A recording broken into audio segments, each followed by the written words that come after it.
rifle निकाल के कर मजाल बाटे छुदी हिमाल के होली में गोली मारब राइफल निकाल के हो जाई डर रंग गुलाल से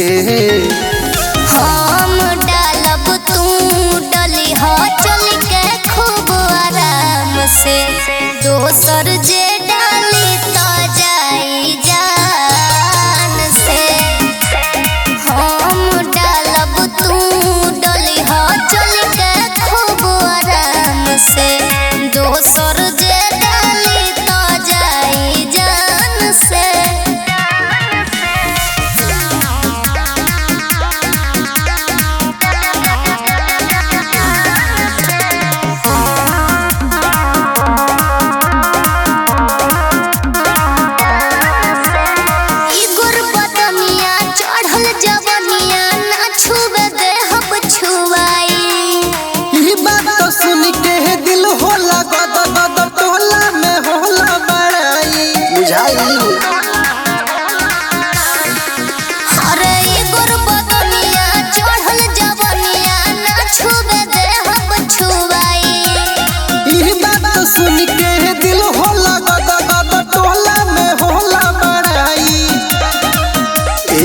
से तरहिले गुमान में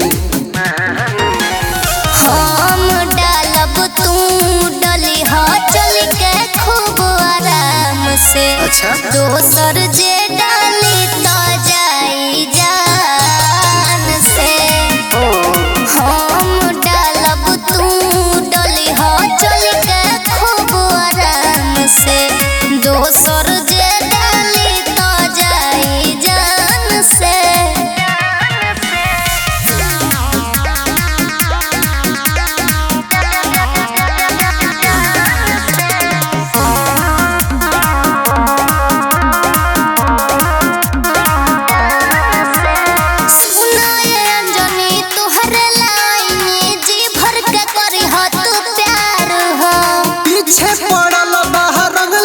सोनवा का कोई राजकुमार हो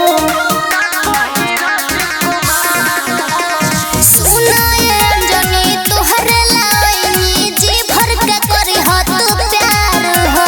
पीछे पड़ल बाहर रंगले के सोनवा का कोई राजकुमार हो मतलब खाली अपन काम से हम डालब तू डली हो चल के खूब आराम से दोसर जे